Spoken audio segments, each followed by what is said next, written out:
बिस्मिल्लाहिर्रहमानिर्रहीम। अस्सलाम वालेकुम डियर स्टूडेंट्स। आज हमने चैप्टर नंबर 5 को हमने एंड कर लिया था। उसके जो शॉर्ट क्वेश्चंस हैं और न्यूमेरिकल्स हैं, आई होप आपसे वो हो जाएंगे क्योंकि पूरा चैप्टर आपने पढ़ लिया हुआ है। अगर नहीं होते तो फिर हम उनको फिज़िकल क्लासेस में डिस्कस करेंगे। हमारे पास टाइम क्योंकि बहुत शॉर्ट है तो हम चाहते हैं कि अपने जो थ्योरी के टॉपिक्स हैं ना उनको जल्दी जल्दी कर लिया जाए। तो आज हमने चैप्टर स्टार्ट किया हुआ चैप्टर नंबर 6 जिसका नाम है फ्लूइड डायनामिक्स। तो इसमें हमने एक और स्टेट डिस्कस करनी है, ऐसे कह लें मैटर में, कि जो जिससे हम पहले अनफेमिलियर थे। तो व्हाट इज़ एक्चुअली फ्लूइड और फ्लूइड डायनामिक्स क्या है, इस चैप्टर में हमने क्या चीज़ें डिस्कस करनी है, ये आज हमारा इंटरेस्ट है, हमने डिस्कस करना है इनको। तो स्टूडेंट्स सबसे पहले हमारे टॉपिक के नाम से डिस्कस करते हैं फ्लूइड डायनामिक्स।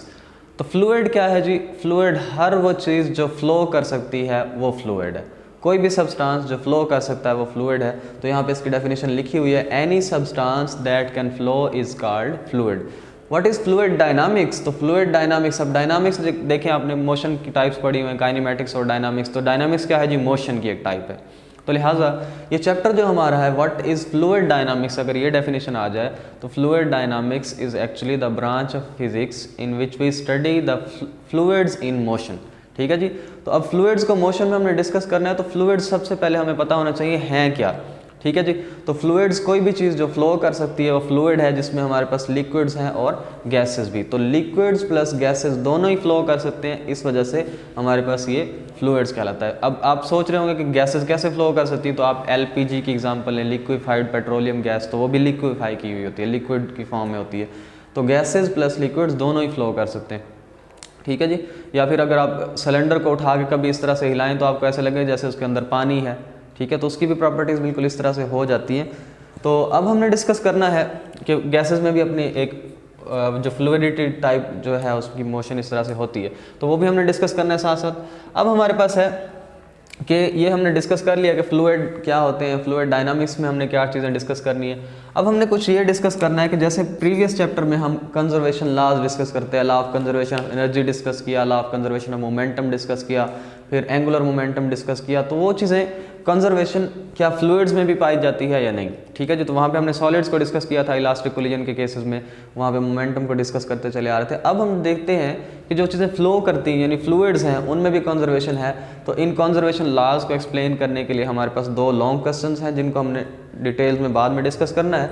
तो पहला हमारा जो होगा लॉन्ग क्वेश्चन, हम उसमें डिस्कस करेंगे लॉ ऑफ कंजर्वेशन ऑफ मास को, जिसको हम पढ़ेंगे इक्वेशन ऑफ कंटिन्यूटी। ये हमारा नेक्स्ट जो हमारा टॉपिक होगा वो है। उसके बाद उससे अगला टॉपिक जो होगा वो है बर्नौलीज इक्वेशन। तो उसमें हम डिस्कस करेंगे law of conservation of energy को। ठीक है जी। तो law of conservation of energy अगर आपको एमसीक्यू आ जाए तो वो एक्सप्लेन करती है इक्वेशन ऑफ कंटिन्यूटी, और लॉ ऑफ कंजर्वेशन ऑफ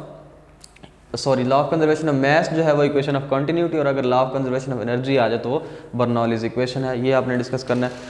फिर उसके बाद फ्लूइड्स जो हैं, फ्लूइड्स की अपनी एक विस्कोसिटी होती है। विस्कोसिटी क्या है जी? फ्लूइड्स का गाढ़ापन, कि कोई फ्लूइड कितना गाढ़ा है ये उसकी विस्कोसिटी है। ठीक है जी। तो विस्कोसिटी में हम इसको डिस्कस कर लेते हैं, पहले डेफिनेशन को पढ़ लेते हैं फिर उसको समझते हैं। The frictional effect between different layers of the fluid, कि फ्लूइड के कुछ लेयर्स हैं उनके दरमियान फ्रिक्शनल इफेक्ट, ये कैसे समझ सकते हैं, इसको भी डिस्कस करते हैं। या फिर विस्कोसिटी क्या है जी? रेजिस्टेंस टू द फ्लो, जो फ्लो हो रहा है उसके खिलाफ मज़ामत जो है।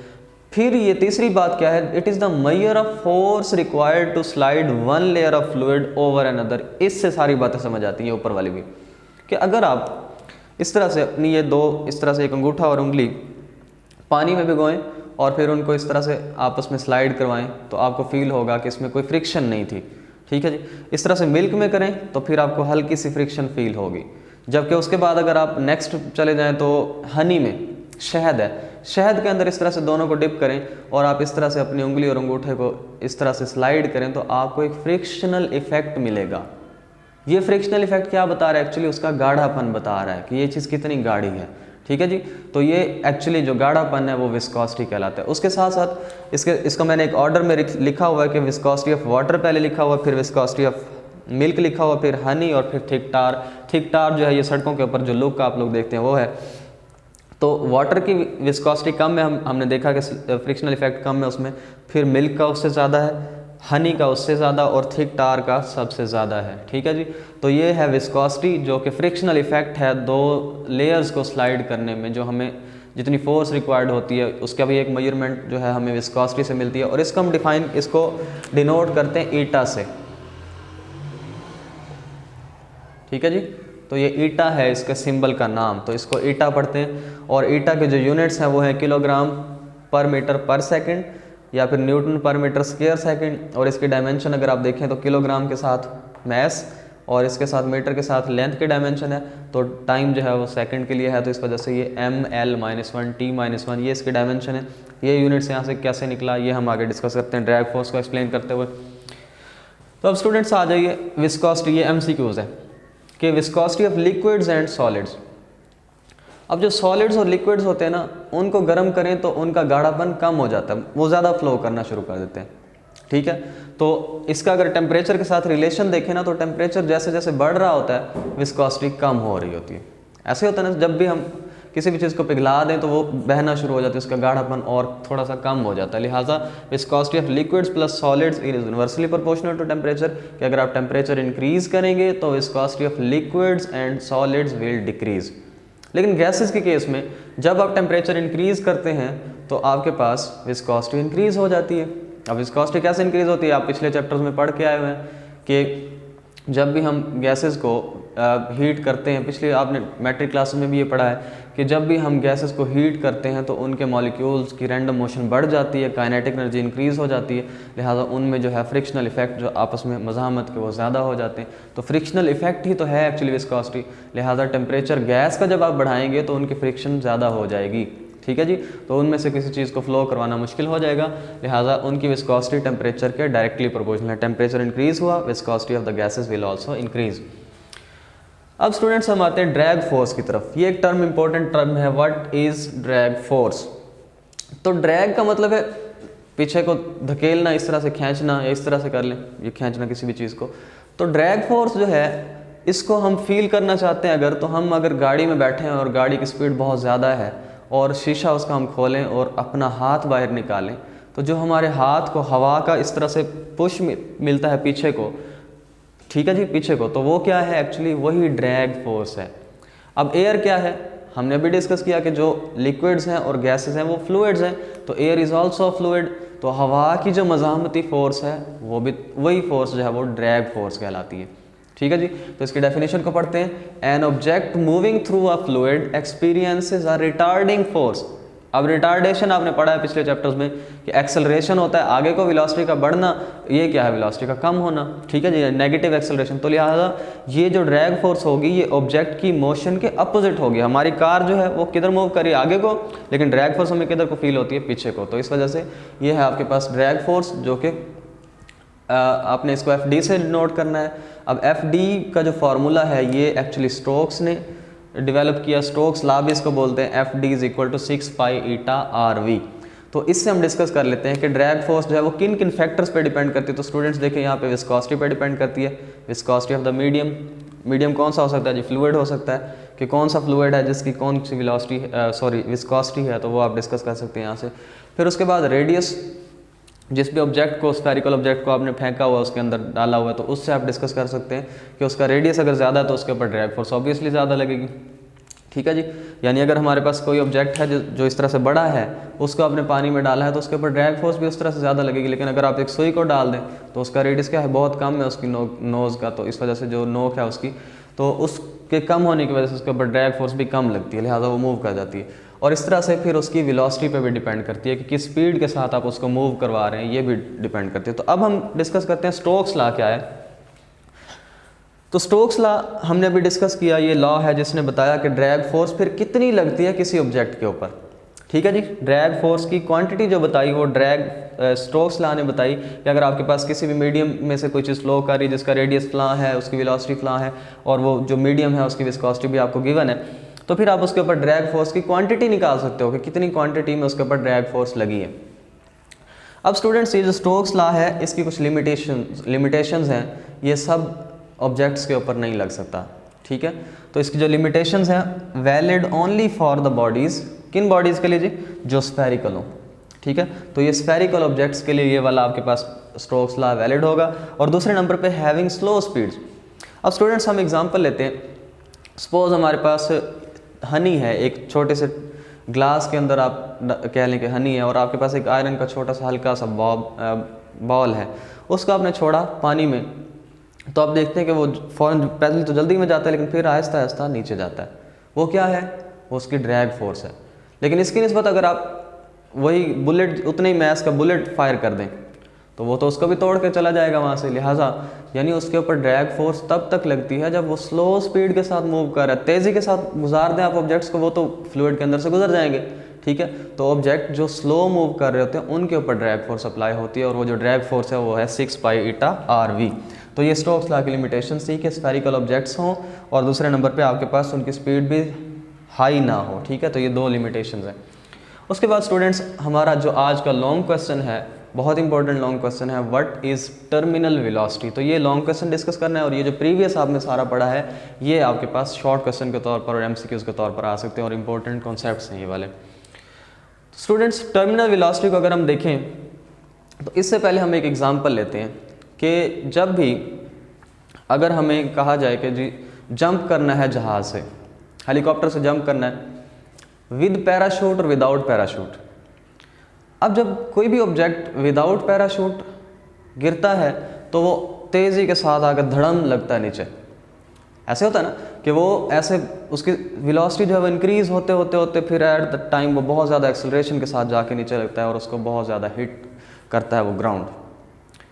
तो इसके बनिस्बत अगर आप देखें कि आपके पास एक छाता बरदार है यानी पैराशूटर है और उसने वहाँ हेलीकॉप्टर से उतरते हुए अपना पैराशूट खोल लिया है, तो उसको जब आप देखते हो तो वो बहुत सुकून से आगे नीचे गिरता है, नीचे मतलब उतरता है सुकून से। इसमें ऐसा क्या था? तो ये था कि उसने टर्मिनल वेलोसिटी अटेन कर ली थी, एक कांस्टेंट वेलोसिटी उसने अटेन कर ली थी कि उसके ऊपर अब कोई और एक्सेलरेशन नहीं लग रहा क्योंकि वेलोसिटी इंक्रीज़ ही नहीं हो रही। तो वो जो कांस्टेंट वेलोसिटी उसने अटेन की हुई थी उस वेलोसिटी को बोलते हैं टर्मिनल वेलोसिटी, ठीक है जी। तो टर्मिनल वेलोसिटी क्या है जी? The maximum constant velocity of an object falling vertically downwards. कोई भी ऑब्जेक्ट जब फ्लूइड के अंदर डाउनवर्ड मूव कर रहा है, जैसे हमने एयर वाली एग्जांपल ली कि पैराशूटर मूव कर रहा है तो वो एयर भी तो एक फ्लूइड है, उसमें जब वो मूव कर रहा है तो यहाँ पे हमने एग्जांपल लेनी है फॉग ड्रॉपलेट की। धुंध का एक जो ड्रॉपलेट है हमारे पास, एक कतरा है, वो किस तरह से मूव करता है। तो फॉग ड्रॉपलेट यहाँ पे हमने बनाया हुआ है स्फेरिकल शेप का, तो ऑब्वियसली इसके ऊपर ड्रैग फोर्स वाला रिलेशन भी वो करेगा और वो स्लो स्पीड के साथ भी आ रहा है तो लिहाजा स्टोक्स लॉ इसके ऊपर वैलिड रहेगा। तो स्टूडेंट्स किसी भी ऑब्जेक्ट के ऊपर जब वो नीचे को आ रहा होता है तो एक फोर्स लग रही होती है जो ग्रेविटेशनल फोर्स है, जिसको हम वेट का नाम देते हैं। तो ये ग्रेविटेशनल फोर्स इसको नीचे की तरफ लग रही है, जबकि जो ड्रैग फोर्स है हमने कहा ये रिटार्डिंग फोर्स है, उसकी मोशन को अपोज करती है, तो इसका मतलब ड्रैग फोर्स ऊपर को लग रही है। तो इसने अगर तो ये वेट की फोर्स ज़्यादा है तो फिर भी तो इंक्रीजिंग वेलोसिटी के साथ आएगा, अगर ड्रैग फोर्स ज़्यादा है तो फिर इसको ऊपर जाना चाहिए। लिहाजा ये फॉग ड्रॉपलेट आपको ऐसा लगता है जैसे सस्पेंडेड हो, ऐसे धुंध में आप देखते हो तो आपको ऐसा रुका हुआ नज़र आता है। तो उसके पीछे रीज़न क्या है कि जब वो मूव करता है तो फ़ौरन नहीं, थोड़े टाइम में उसके पास जो वेट होता है और एयर की जो ड्रैग होती है, ड्रैग फोर्स, वो दोनों इक्वल हो जाते हैं। लेकिन जब कोई भी दो फोर्सेस इक्वल एंड अपोजिट हो जाती हैं, सपोज ये बोर्ड मार्कर है, इसको मैं नीचे से खींचूँ तो नीचे जाएगा, ऊपर खींचूँ तो ऊपर, लेकिन अगर इक्वल और अपोजिट फोर्स से खींचूंगा तो क्या होगा? ये यहाँ सस्पेंडेड रहेगा, ये मूव नहीं करेगा किसी भी तरफ। तो लिहाजा इसकी वेलोसिटी को कांस्टेंट, यानी इसके ऊपर एक्सटर्नल कोई फोर्स ना लगे, ठीक है जी। जब एक्सटर्नल कोई फोर्स नहीं लग रही, लिहाजा ग्रेविटी की भी फोर्स नहीं लग रही अब, तो क्या होगा? वो एक कांस्टेंट वेलोसिटी के साथ नीचे आएगा, जिस वेलोसिटी को हम कहेंगे टर्मिनल वेलोसिटी। तो टर्मिनल वेलोसिटी को अटेन करने के लिए जो शर्त है वो भी हमें डिस्कस करनी है कि उसका ड्रैग फोर्स उसके वेट के ऊपर, जो उसका वेट है उसके ऊपर लगने वाली ड्रैग फोर्स है, ये दोनों इक्वल हो जाए। तो स्टूडेंट्स इस केस में जब देखें फ़ौरन जब ये फॉग ड्रॉपलेट मूव करता है नीचे शुरू में, तो इसके ऊपर दो फोर्सेस लगती हैं, एक कौन से? उसके वेट की फोर्स, और दूसरी कौन सी? उसके ऊपर लगने वाली एयर की ड्रैग फोर्स। तो हमारे पास जो नेट फोर्स होगी वो होगी W माइनस FD। अब माइनस क्यों लिखा? कि वेट जो है वो नीचे को जा रहा है, ड्रैग फोर्स जो है वो ऊपर को है, अपोजिशन की वजह से, इस वजह से हमने नेगेटिव साइन लिख दिया। तो स्टूडेंट्स यहाँ पे हम वैल्यूज रिप्लेस करते हैं। ये हमारे पास नेट फोर्स है F is equal to M में, वेट की जगह पे हमने लिख दिया mg, और ड्रैग फोर्स हम पीछे पढ़ के हैं 6 पाई ईटा RV है। तो टर्मिनल वेलोसिटी अटेन करने के लिए शर्त क्या है कि इस ऑब्जेक्ट के ऊपर लगने वाली ड्रैग फोर्स इसके वेट के इक्वल हो जाए, ठीक है जी। ड्रैग फोर्स इसके वेट के इक्वल हो जाए। तो जब इसके ऊपर लगने वाली ड्रैग फोर्स इसके वेट के इक्वल हो जाएगी तो तब क्या होगा? ऑब्जेक्ट कांस्टेंट वेलोसिटी के साथ मूव करेगा। और जब किसी भी ऑब्जेक्ट की वेलोसिटी कांस्टेंट होती है तो इसका मतलब उसमें एक्सेलरेशन है ही नहीं, वेलोसिटी तो चेंज नहीं हो रही, लिहाजा एक्सेलरेशन इस केस में ज़ीरो जब होगा तो हम इस इक्वेशन को देखें तो हमारे पास हो जाएगा m into zero is equal to M G -6 pi eta R V. तो अब उसने जो वेलोसिटी अटेन कर ली वो टर्मिनल वेलोसिटी, इस वजह से हमने साथ में छोटा सा टी लिख दिया, तो ये ज़ीरो हो जाएगी, सारे टर्म इसको इधर ले आए तो हमारे पास एम जी जो है वो इक्वल आ जाएगा, ये माइनस वाला इस तरफ लेकर हमने अरेंज कर दिया तो 6 pi eta R we T हो जाएगा। ठीक है स्टूडेंट्स, तो इसको हमने यहाँ से निकालनी है व्हाट इज़ टर्मिनल वेलोसिटी। ठीक है, तो टर्मिनल वेलोसिटी जब हम निकालेंगे तो टर्मिनल वेलोसिटी आ जाएगी M G over 6 pi eta are. ठीक है जी, वी टी हमने यहाँ पे निकाली। अगर आप कन्फ्यूजन से बचना चाहते हैं तो इस तरह कर दें, सॉरी एम जी, तो हमने क्या किया, एम जी को यहीं रहने दिया, ये वाली चीज़ इधर आ गई। अब ज़रा आसान हो जाएगा आपके लिए इसको समझना। तो टर्मिनल वेलोसिटी आपके पास आ जाएगी M G over 6 pi eta R. इसमें स्टूडेंट्स अभी तक हमें नहीं पता कि उसका मैस कितना होगा, ड्रॉपलेट का किस तरह से वो मूव कर रहा है और क्या उसकी करैक्टरिस्टिक्स हैं। तो ये टर्मिनल वेलोसिटी का सिंपल रिलेशन ये आ गया हमारे पास। अगर हम चाहते हैं कि इसको वॉल्यूम के फॉर्म में भी देखें कि स्फीयर जो है वो जिस तरह से मूव कर रहा है उसका वॉल्यूम कितना है, उसका रेडियस कितना है, अच्छे से उसको समझें, तो फिर हम मज़ीद कुछ इसमें चेंजेस करते हैं। तो हम देखते हैं कि टर्मिनल वेलोसिटी में हमें पता है किसी भी ऑब्जेक्ट की जो डेंसिटी होती है वो इक्वल होती है मैस पर यूनिट वॉल्यूम। ठीक है जी, और अगर यहाँ से मैस निकालें तो वो मैस आ जाएगा डेंसिटी मल्टीप्लाइड बाय वॉल्यूम। ठीक है जी, तो डेंसिटी क्या है, इसको रॉ से रिप्रेजेंट करते हैं, डेंसिटी आ गई, और वॉल्यूम क्योंकि ये स्फेरिकल है तो इसका स्फीयर का वॉल्यूम क्या होता है जी 4/3 पाई आर क्यूब। तो ये वॉल्यूम यहाँ रिप्लेस कर दें तो ये बन जाएगा 4/3 पाई आर क्यूब। तो यहाँ से हमने निकाल लिया मैस। इस मैस को स्टूडेंट पुट कर दें इस इक्वेशन में तो हमारे पास फिर रेडियस की फॉर्म में वैल्यूज आ जाएंगी, तो हम उसको फाइंड करते हैं।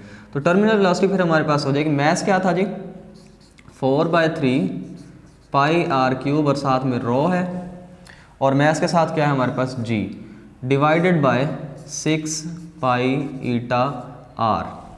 ठीक है स्टूडेंट्स, तो आर से एक कैंसिल हो जाएगा, 2 बच जाएंगे, पाई से पाई कैंसिल हो जाएगा, 6 इस तरफ मल्टीप्लाई होके, या इस तरह कर लें 2 और 3 ये कर लें, 3 मल्टीप्लाइड बाय 3 फिर 9 हो जाएगा, यहाँ बच जाएगा 2, ये बच गया रो जी और आर का स्क्वायर, तो ये बच गया 2 rho G R square over, ये देखें 3 यहाँ से बचा था, 3 यहाँ से, 3 मल्टीप्लाइड बाय 3 9 और साथ में ईटा।